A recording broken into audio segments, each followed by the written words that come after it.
All right, so we're going to talk about Surviving Sepsis campaign today in 2016. Where are we and what are we doing? All right, there's been a lot of information in the last 4 or 5 years, and recently last year CMS has brought out sepsis core measures. And I think part of the problem is that a lot of people are not in the loop. Okay, so let's go over what this is all about. Sepsis is still a major killer. So we're going to review compliance to the Surviving Sepsis 6-hour bundle. When do we put in a central line? What is the role of lactic acid? And how do we resuscitate this patient? How much fluid should we give them? With the goal of reducing mortality. So like I said, sepsis is actually a #1 killer. In the hospital, sepsis is always the #1 killer. Everywhere, on the floor, in the ICU. Every hospital, everywhere in the world. Hasn't really been recognized till about 10 years ago that sepsis is such a big killer. It's not heart disease in the hospital. Heart disease is the #1 killer in the world, in the country, but in the hospital it's sepsis. Okay, so it accounts for about 15% of hospital admissions. I think it's a little bit more. It's probably 25%, but it accounts for 40% of the hospital deaths. Today I just found out that 33% of hospital deaths at St. Helena are from sepsis. So we're consistent with the national statistics. Now they're saying that there are 1.5 million cases of sepsis. They've doubled the number from where we were saying 10 years ago. We've actually doubled. Why? Because now we're actually recognizing sepsis much more.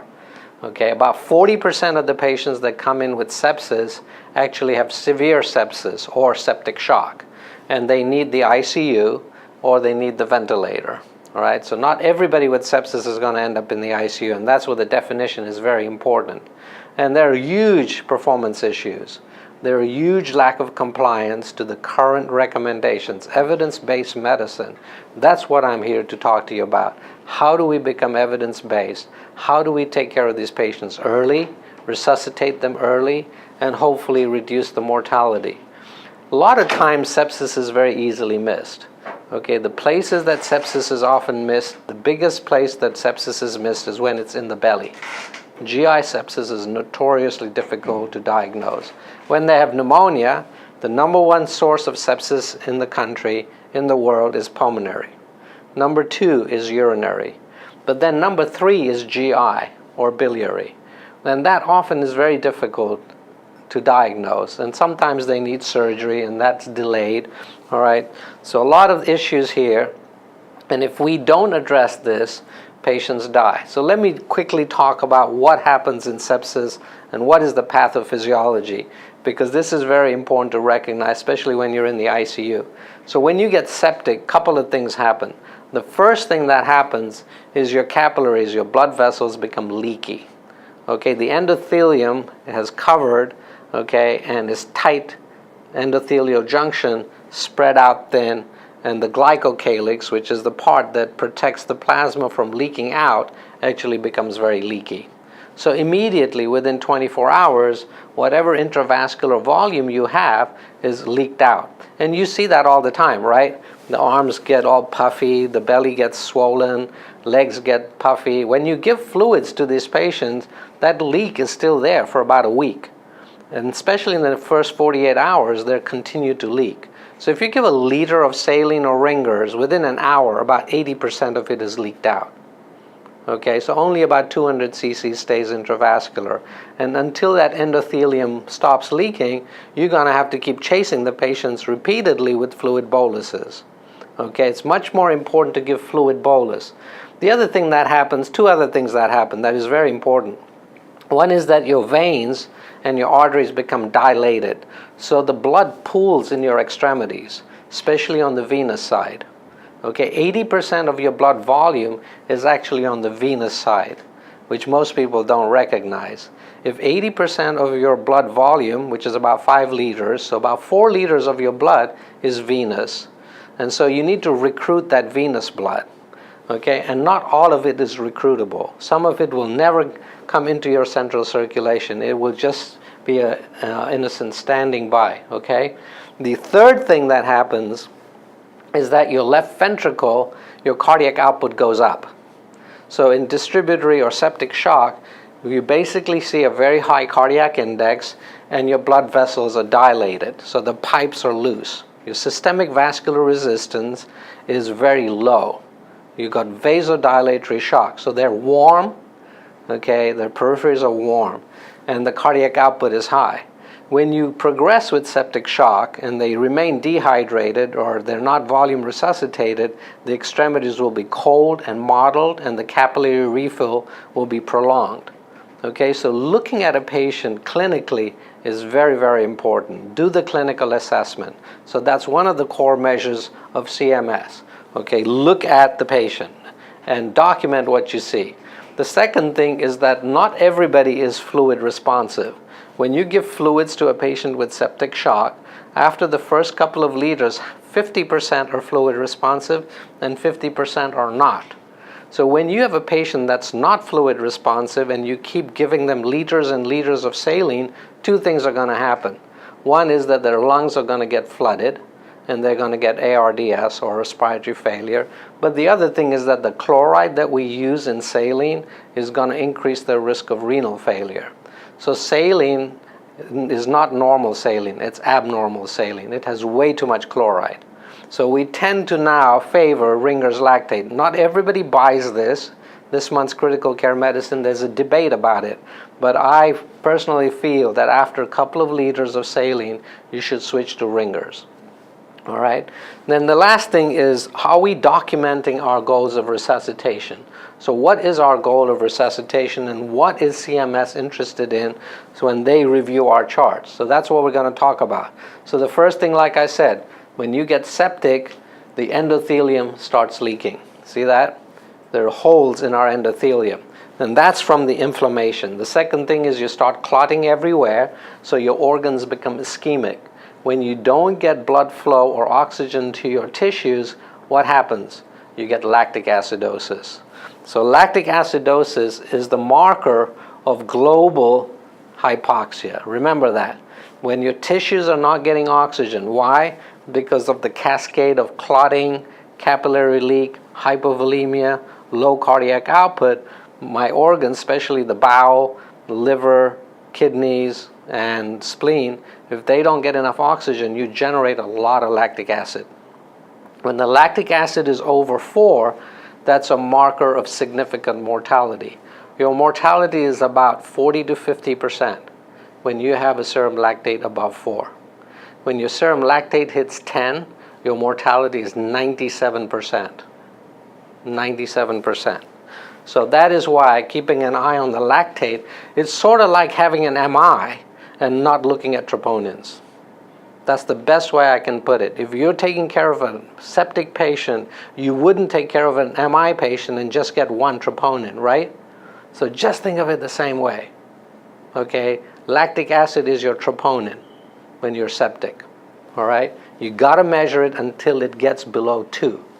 So I'm going to review these guidelines very quickly. I want to go over this very quickly. I'm not going to waste a lot of your time. So the first thing is, what is sepsis? Sepsis is when you have these SIRS criteria that you've all heard of. SIRS criteria are tachypnea, tachycardia, temperature or hypothermia, and elevated white cell count. Remember, there is no blood pressure in the SIRS criteria. I just want to document that. Blood pressure is not a SIRS criteria. Okay, point that out to you. Recently, the Society of Critical Care Medicine came up with 2 more SIRS criteria.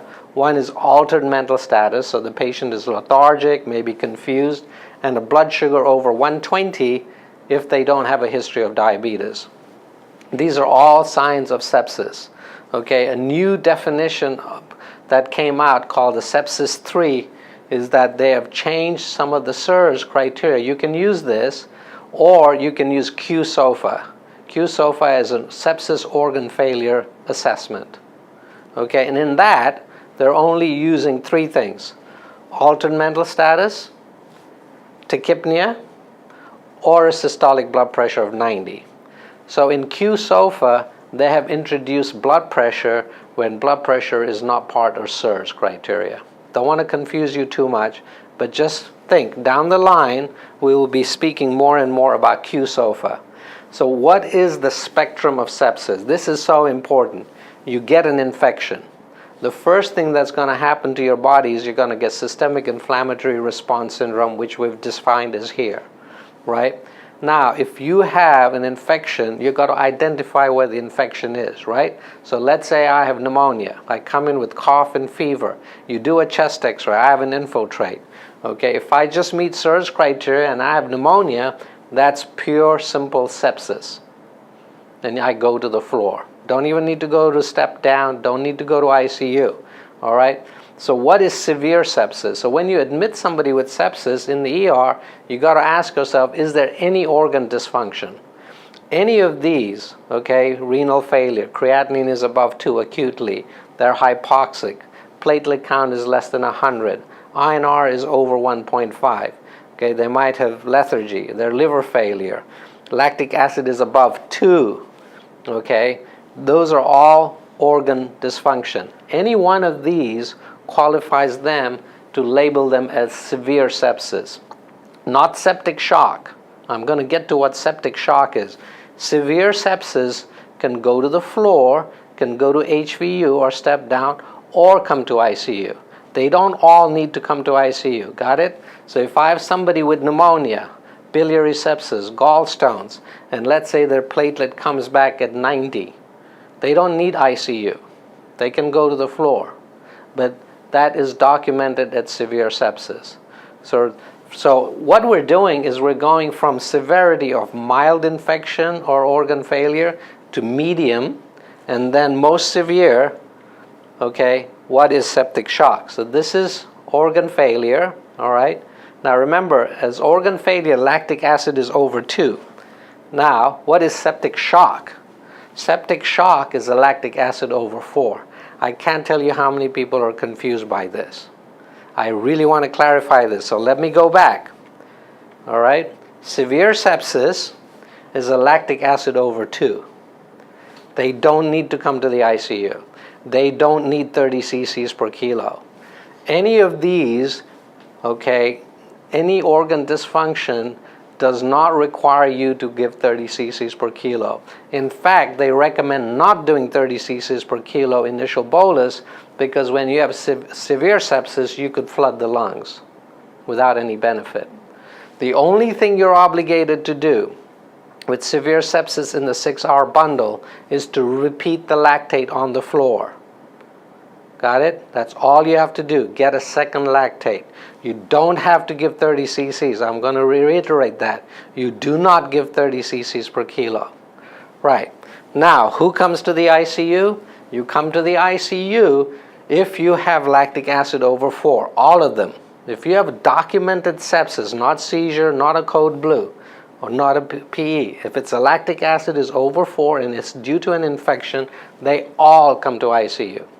The second population that is septic shock is when they have hypotension and triage in the ER, on the floor, and they have a sign of infection, you must give 30 cc's per kilo of Ringer's or saline.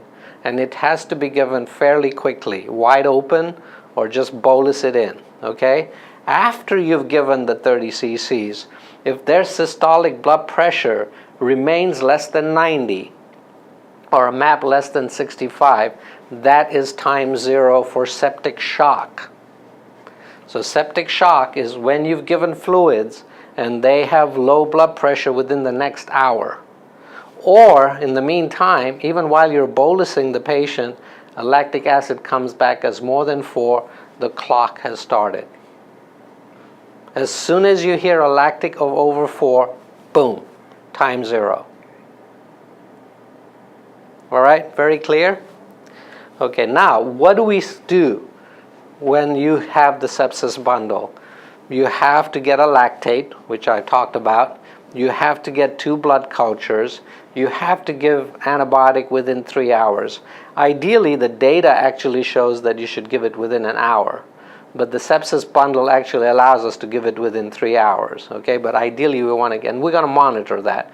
You should be hitting 80-90% in the ER.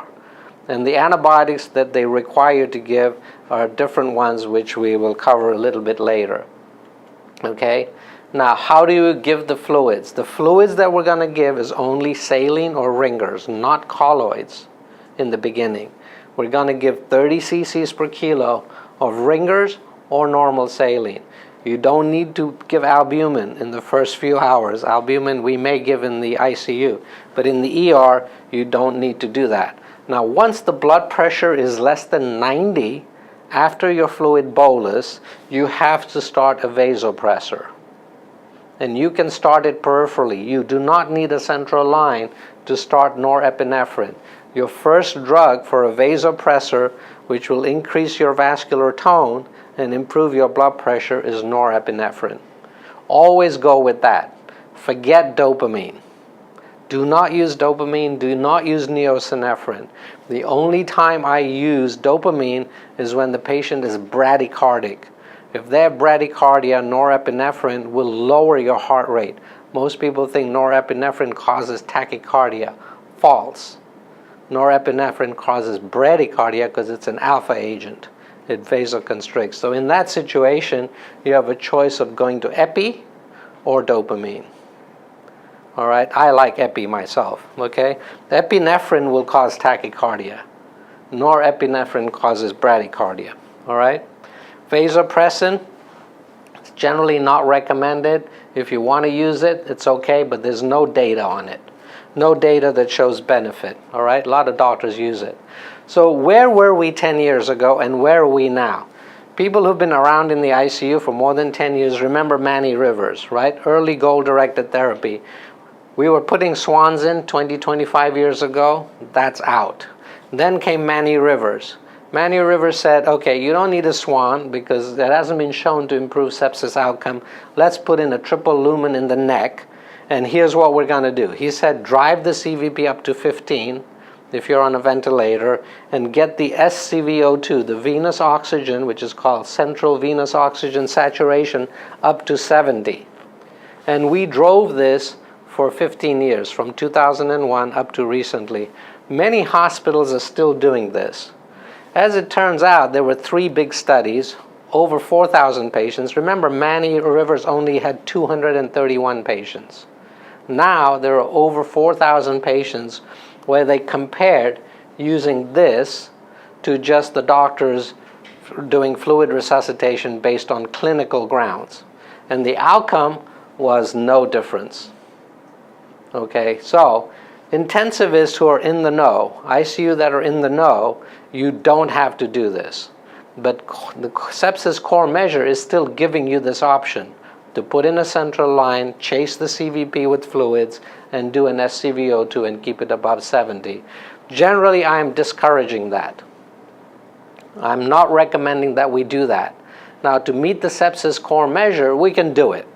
All right, just to document that we did it. But that's not the optimum way today to take care of our septic shock patients. So I'm going to show you a different way of where we want to go. We're probably not there yet. So if you want to resort back to the old days, I think we're fine. If you want to do that, go ahead. At least we're covered. So the question that happens is that there are 50% of the patients who are going to respond to fluids and 50 are not. And CVP is not the way to tell who's going to respond to more fluids. We need new technology. And the new technology is what we have here, which I'll show you in a minute. If you are not fluid responsive, which is what Starling said, the Starling curve said that when you distend the left ventricle, your cardiac output will go up to a point. When you reach the flat part of the Starling curve, okay, then any further fluid resuscitation will cause pulmonary edema, right? And the CVP does not tell you Starling curve because the CVP is right heart and the Starling curve we're looking at is the left ventricle, right? So I think we all realize that we want to get to the flat part of the Starling curve and not in the steep part. When you're on the steep part, you're fluid responsive. When you're on the flat part, you're not fluid responsive and will damage you. So the way we're doing it, the new technology in the last 5-10 years, has been to get away from CVP, abandon CVP, get rid of it, and use this other method of assessing fluid responsiveness, which is the passive leg raise test, called the PLR. which is now part of the sepsis core measure. Okay, so what you do is you have the patient sitting up at 45 degrees with the legs flat, okay, and we get a non-invasive cardiac output monitor called the Cheetah, which is the Starling Cheetah, and what you do is you hook it up to the patient and wait about 5 minutes. It's like an EKG. It takes less than doing an EKG, less time than doing an EKG. It takes about 2 minutes, right, Patty? It takes less than 2 minutes to hook it up to a machine. Michael came and saw it, and you do about 5 minutes worth of readings looking at the cardiac output and the stroke volume. When you get a stable reading, you put the head down, put flat, and you raise the legs 45 degrees with a wedge. And then you repeat the hemodynamic readings. It takes about 3 minutes. And what you're looking at is the stroke volume. Is the heart pumping more when you infuse 300 cc's of venous blood, which is what a passive leg raise test is, 300 cc's of venous blood. If it increases my stroke volume by more than 10%, then I am fluid responsive. If it does not go up by more than 10%, I am not fluid responsive, and any further fluid boluses will result in pulmonary edema and respiratory failure and actually an increased mortality. All right, so that's what we're trying to promote. We want to move away from manual reverse, CVP, SCVO2, to the new technology. All right, so the new technology is we do passive leg raise. Now you might say, what if the patient has a broken hip or an amputation? Can we do a PLR? No, you can't. All right, so in that case, you're going to give a fluid bolus and check for stroke volume. After the passive leg raise test is positive by more than 10%, you don't have to keep doing it. From then on, you keep giving fluid boluses of 250 or 500 and watch the stroke volume go up. As soon as you hit the plateau of the Starling curve, do not give any more fluid boluses. However, I just told you that the capillaries are going to leak out all night long. So as the stroke volume starts slipping down the Starling curve, you have to be observant. You have to watch the monitor. The stroke volume is tipping down and the blood pressure is dropping.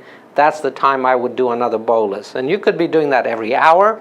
You could be doing it every 2 hours, every 3 hours, don't know. Just can't tell. But that's the part that the nurses have to be in tune with, okay? So you could do the passive leg raise test with the Cheetah, Starling, or NICOM. You could look at the Untitled, or you could do the echo. But since this is much more difficult for doctors to do and nurses to do, the only technology available to do a PLR very easily, very quickly, is with the Cheetah, which is what we've purchased. And all the nurses are getting trained.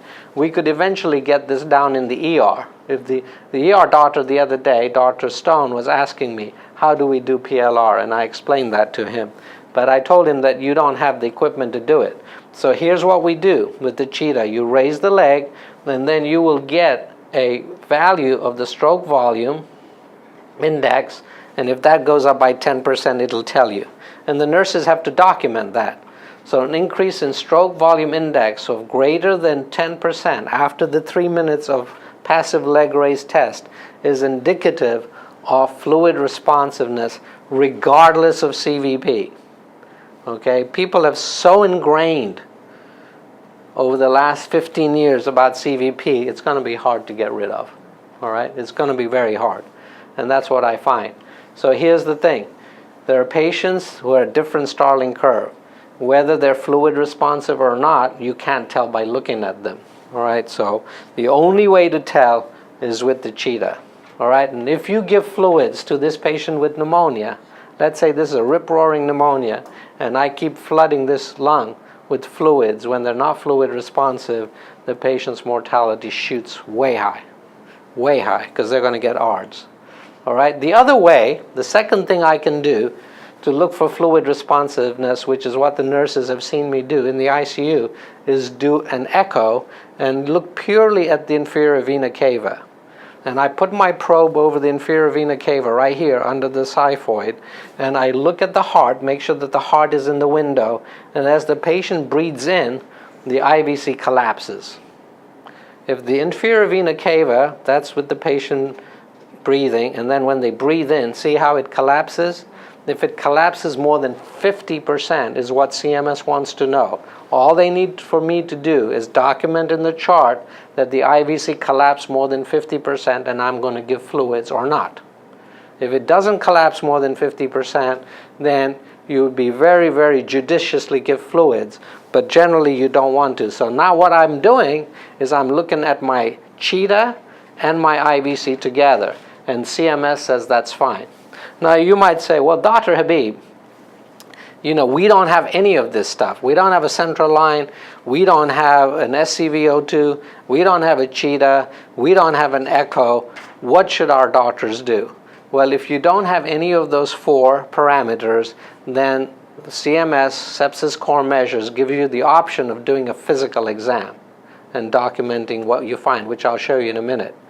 In the meantime, while we're doing that, remember in the 6-hour sepsis bundle, which is for septic shock, when the lactate is over 4, you have to get a second lactate within the 6-hour bundle. So even if the lactate is over 2 on the floor, you get a second lactate.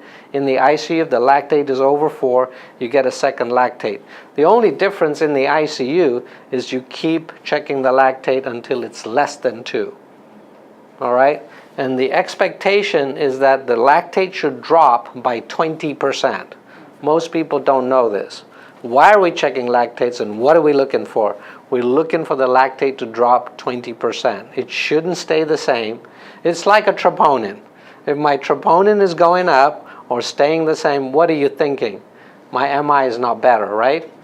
Same thing with lactate.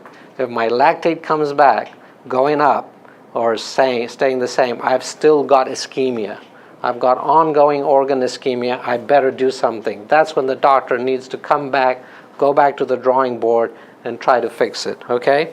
So watch the lactates. Then what about the physical exam? I don't have a central line. I don't have CVP. I don't have SCVO2. I don't have the cheetah. I don't have an echo person. I can't look at the IVC. Well, then you have to page the doctor at night and make sure that they do an assessment of the perfusion and how the patient looks. They have to document every one of these. All the vitals, including the temperature, which they should have done themselves, okay? Then they document mental status, heart sounds, lung sounds, rales, etc., and then extremities. Pedal pulses, dorsalis pedis pulses, skin color, and capillary refill. I think it's already in our Cerner note, but we can certainly talk to Nina to make sure that it resides under one area. And then all the doctors have to do is fill in yes, no, okay, and check it. And you have to finish this within 6 hours. All right, if you don't finish this within 6 hours, we are in trouble. We really got to get to the top of the league. We're in the Premier League for our organization. We got to get to the top of the league. I want to be in the top 5. Okay, and we're not in the top 5. All right, our compliance is probably around 60% maybe, in that neighborhood. So this is the sepsis bundle. Monitor the sepsis lactic acid every 3 hours in the ICU until it's normal. On the floor, you just need to get a second lactate. Okay, lactates over 4, come to the ICU. Septic shock, refractory to fluids, come to the ICU. Everybody else, it's a judgment call based on the hospitalist. Follow lactate clearance by 20%. Lactic acid correlates very well with mortality. So if your lactate clears, your mortality is half of the patient whose lactate doesn't clear. So basically what I'm saying is that if your lactate doesn't clear, your mortality is doubled. It's that bad. Like I said, it's the equivalent of a troponin not going down. All right, when you do a peripheral exam, you want to see if it's modeled. You want to fill out the capillary refill. Is it less than 2 seconds or more than 3 seconds? More than 3 seconds is bad. You're not perfusing. This is the 6-hour bundle. You either do one of these, a focused clinical exam like I just showed you, all the things, or if you're in the ICU, you have a choice of doing Manny Rivers, check a CVP and SCVO2, or in this color here, do an ultrasound to look at IVC and do the PLR with the cheetah. Okay, it's that simple.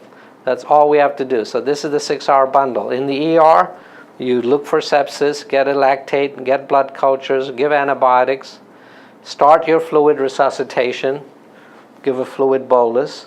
If you're in hypotension, or if you have lactate over 4, then start vasopressors in the ER immediately. Do not delay. After the fluid bolus is in, that's when you start the vasopressors, not before the bolus. Do not start the vasopressors before the bolus because the mortality goes up. All right, you're going to vasoconstrict them without fluid. Fill the tank, then start the vasopressor, then come to the ICU. In the ICU, if they have a central line, just quickly get the CVP and SCVO2.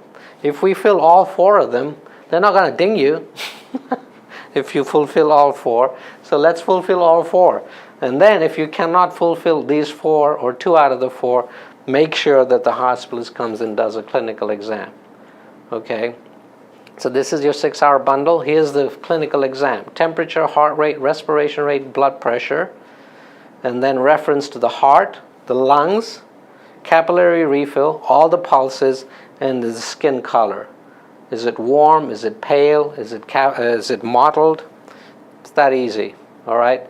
And then 2 of the following, CVP and SCVO2, ultrasound, or a PLR. And if you don't have a PLR, then just do a fluid bolus. And that can be performed by the nurse, but the physician has to document it. Nursing documentation in the nursing part does not fulfill CMS criteria. So even if the nurses in the ICU document the PLR, if I don't document it, we fall out.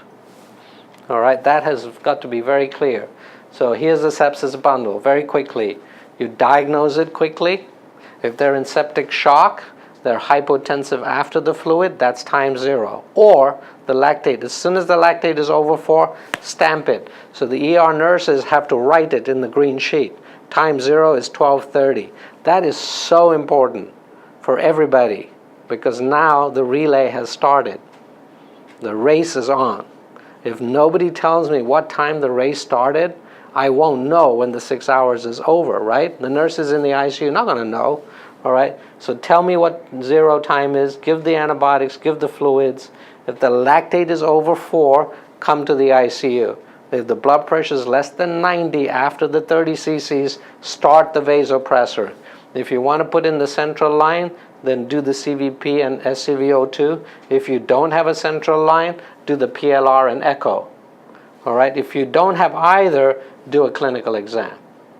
All right, and then get a second lactate. That's it, you're done. Okay, that's all there is. There are 6 parameters in the sepsis bundle. Okay, we can't fall asleep on this. We got to stay awake. All right, then you can take a nap. All right, quick and dirty. Very clear, no misconceptions. Let's see if there are any when we go out there. Do you have any questions? Michael, was that pretty clear? Mm-hmm. Yeah. So one thing is for hypotension, also emphasizing that the mean arterial pressure less than 65, because a lot of times someone will have 100/40, but they'll still have a mean arterial pressure of less than 65, and that still means hypotension. So take the worst vital sign. Okay, that's a very good question. What if the systolic is 100 and the MAP is 58? What they want to know, not the best vital sign, they want to know the worst vital sign. Okay, so you're still not off the hook. You can say, well, the systolic is 100, I'm off the hook. No, if the MAP is 58, you're still on the hook.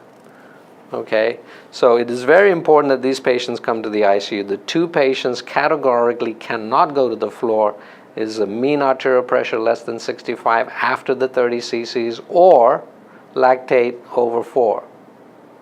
They all come to the ICU. The only time that you're off the hook in these 2 categories if the patient is made comfort care within 6 hours of hitting the diagnosis of septic shock.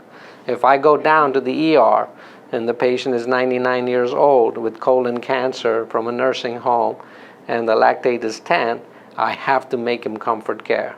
So even that patient who's a DNR comes to the ICU. I'm going to stress that again. If the 99-year-old nursing home patient with C. diff comes with a lactate of 6 and a MAP of 60, if they're a DNR, they come to the ICU. Do not delay discussing this with anybody.